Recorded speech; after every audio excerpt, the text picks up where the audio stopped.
Bonjour les amis, heureux de vous retrouver aujourd'hui. Je suis vraiment très heureux aujourd'hui de vous retrouver les amis. Où que tu sois dans le monde les amis, je vous passe mon bonjour.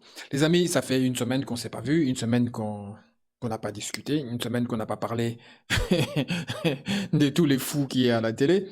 Pourquoi? Pour la simple bonne raison les amis, j'étais pas là, j'étais parti en vacances.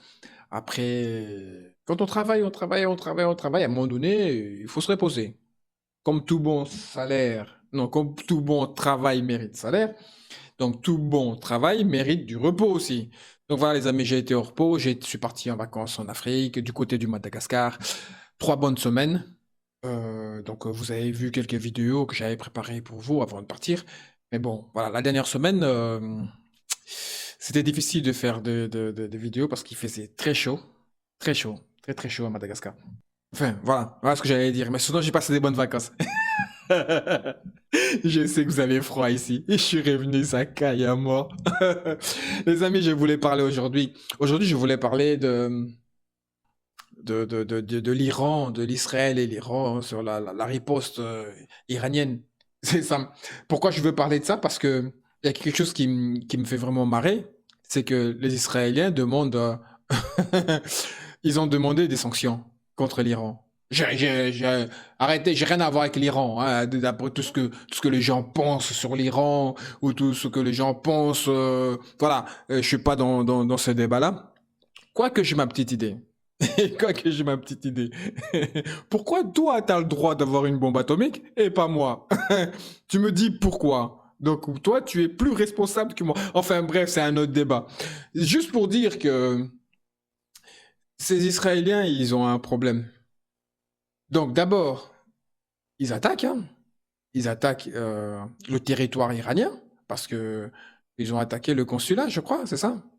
Enfin, ça fait marrer parce que, comme je dis toujours, le diable se cache dans les détails, voyez? Parce que, à mon avis, la réaction de l'Iran est avant tout une réaction de principe. Bon, c'est parce que dès que tu entends Iran, on voit le diable. Tu vois ce que je veux dire? Il y a beaucoup de gens parce que la télé les a tellement diabolisés que dès que tu entends Iran, on voit directement c'est comme quand tu entends la Corée du Nord, tu vois, je veux dire la Russie. Directement, on voit le côté horrible, on voit le démon, on voit le diable parce qu'on les a diabolisés, parce qu'on a tout fait pour que ces gens-là soient diabolisés. Mais à partir du moment où tu attaques un territoire qui n'est pas le tien, tu dois t'attendre à des ripostes. C'est exactement la même chose que Israël a fait avec le 7 octobre. Ils ont été attaqués dans leur territoire, ils ont été attaqués dans leur chair, ils ont riposté. C'est ce qui, aujourd'hui, ils clament en tout le monde. C'est la riposte. Et tout le monde le trouve proportionné, d'accord? Tout le monde, on se comprend. Maintenant, ils ont attaqué l'Iran. Oui, le territoire iran, même si c'était à l'extérieur de l'Iran, c'est un territoire iranien. Ils les ont attaqués, l'Iran riposte et ils demandent des sanctions. Eux, ils demandent des sanctions. Mais pourtant, c'est eux qui ont été le premier à ouvrir les hostilités. Donc, moi, ce que je veux redire ce que je dis, c'est que moi, je pense que la réaction iranienne est une réaction de principe. OK? La puissance de la riposte iranienne, je la trouve négligeable. Parce que je pense que s'ils voulaient vraiment riposter très sérieusement, mais vraiment que cela fasse un impact, ils auraient été beaucoup plus forts. Je trouve que, d'autant plus, ils ont prévenu qu'ils allaient riposter. Donc, quelque part, ça laisse, moi, à mon avis, sous-entendre que l'Iran ne veut pas rentrer en guerre avec vous. L'Iran ne veut pas rentrer dans le jeu israélien. Mais je me dois de riposter. Parce que tu as attaqué mon territoire. C'est un principe. C'est exactement ce que Israël a fait. Donc l'Iran le fait aussi, mais d'une manière très légère. C'est juste, à mon sens, envoyer un message en disant je ne veux pas de conflit, je ne veux pas de problème. C'est ce que je pense. Moi, je pense que, voilà, au moment où tu préviens que voilà, tu as fait ça, on m'a attaqué ça, je vais riposter. Donc en fait, je vous dis, préparez-vous, quoi. Donc en quelque part, on peut dire aussi que l'Iran est une armée morale, quoi. De la même manière que les Israéliens, parce que à meilleur, tous Tapiro, ils disent que les Israéliens, c'est l'armée la plus morale au monde, parce qu'ils vous préviennent. Fouillez, allez-vous-en, on va attaquer. Ben, les Iraniens, ils ont fait la même chose. Ils ont prévenu que nous allons attaquer et ils ont riposté. Donc une riposte de principe, parce que vous avez attaqué leur territoire. Ils se devaient de riposter. Je ne comprends pas aujourd'hui pourquoi Israël est en train de demander des sanctions. ça, ça fait des mois que nous on demande des sanctions contre eux par rapport à la riposte qu'ils ont fait eux suite au 7 octobre, par rapport aux morts qu'il y a, on voit rien. On voit rien. Et eux, ils déclarent les hostilités. Après, ils demandent des sanctions. Enfin, bref. Maintenant, l'autre chose que je dis aussi, il faut faire attention parce que je suis en train de penser que c'est fou de Netanyahou. Ce fou, moi, je suis en train de penser qu'il essaye par tous les moyens d'inclure une autre guerre. C'est ce que enfin, une petite idée comme ça qui me passe en tête. Parce que je pense que tant qu'il y a des guerres, tant qu'il est en croisade, tant qu'il est dans sa quête de folie, ben, il reste au pouvoir.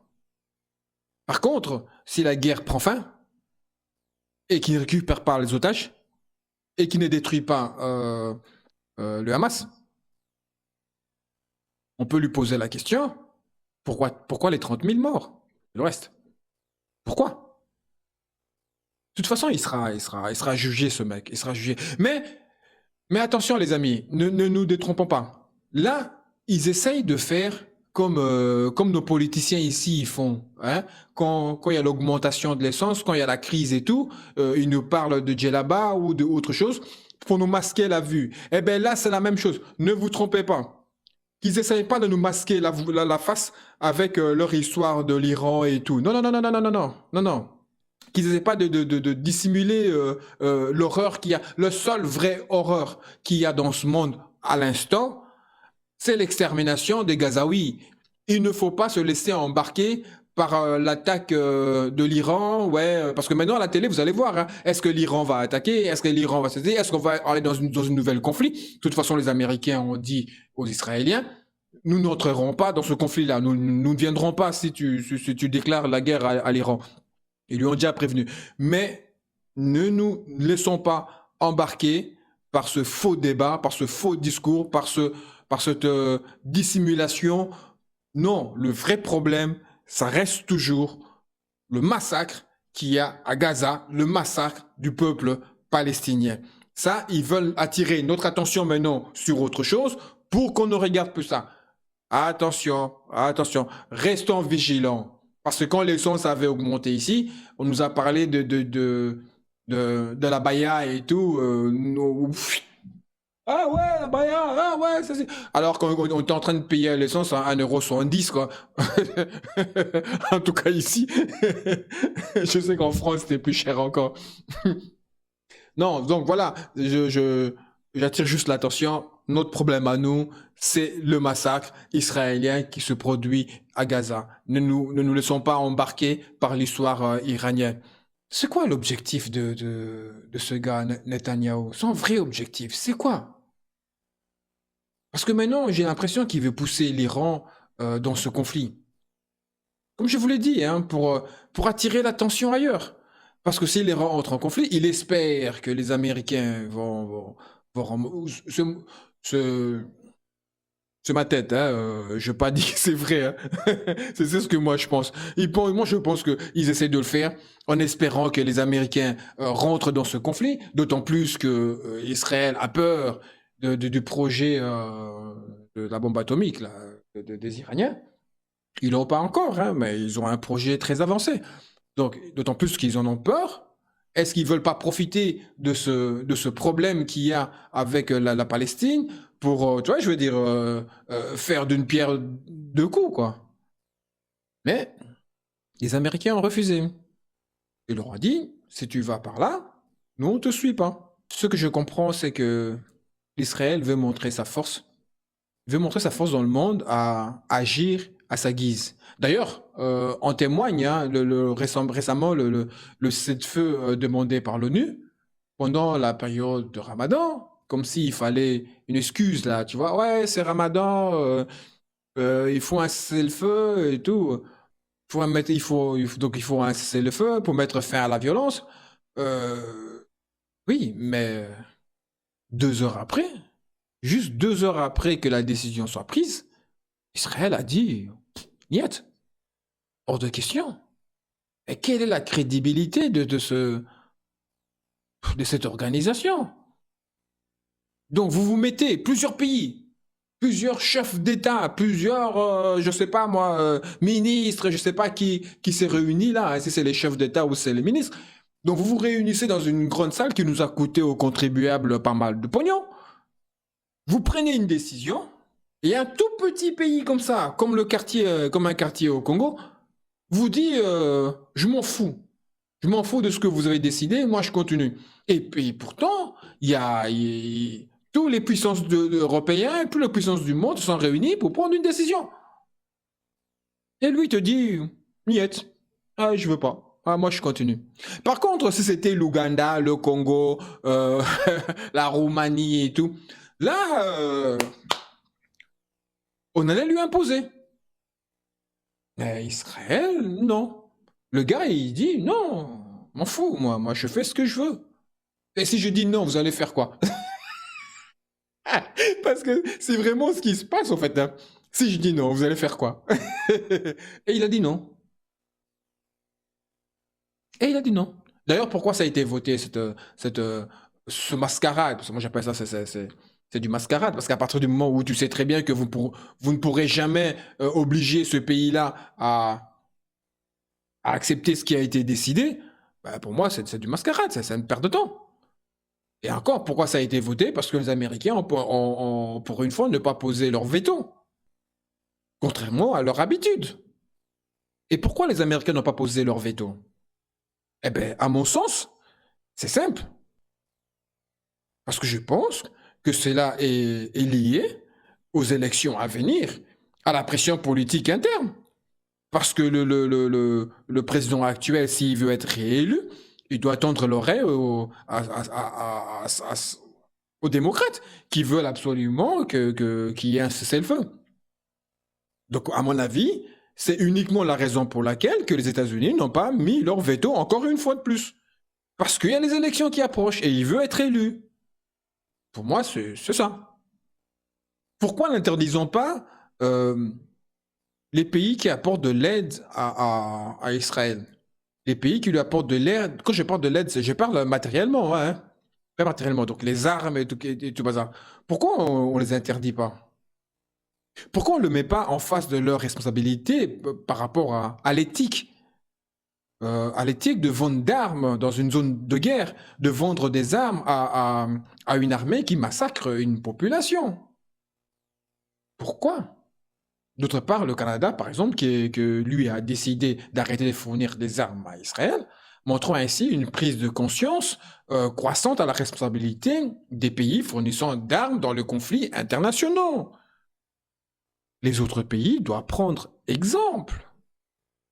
Donc voilà, c'est juste un petit sujet pour parler de ce faux problème. Moi, j'appelle ça un faux problème parce qu'ils essayent d'attirer notre attention sur autre chose.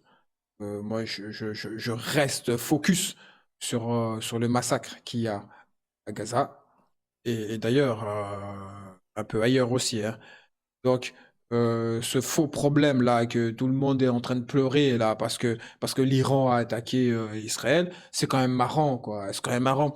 Comment des responsables des journalistes peuvent venir vous dire aujourd'hui, mais l'Iran a attaqué l'Israël, l'Iran a attaqué l'Israël. Mais non, commencez d'abord à dire pourquoi l'Iran a attaqué l'Israël. Parce que Israël a attaqué le territoire iranien. en essayant de tuer je ne sais pas qui là-bas. Donc, en fait, là, ça veut dire quoi? Donc, à chaque fois qu'ils verront un responsable du Hamas ou de je ne sais quoi quelque part, ils enverront des bombes.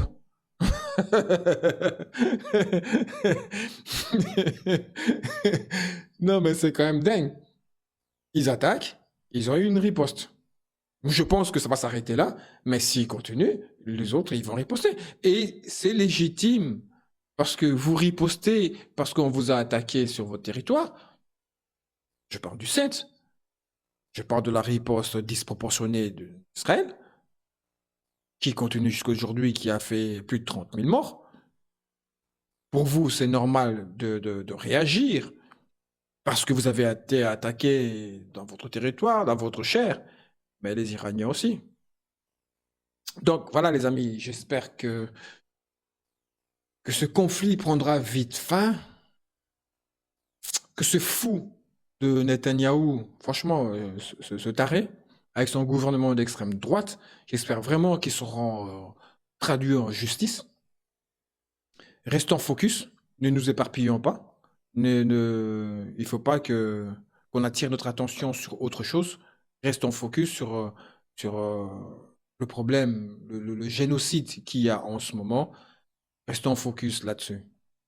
Parce que l'Europe est fort avec les faibles, comme on le voit en Afrique, est faible et zéro crédibilité avec les forts, comme on le voit en Russie et en Israël.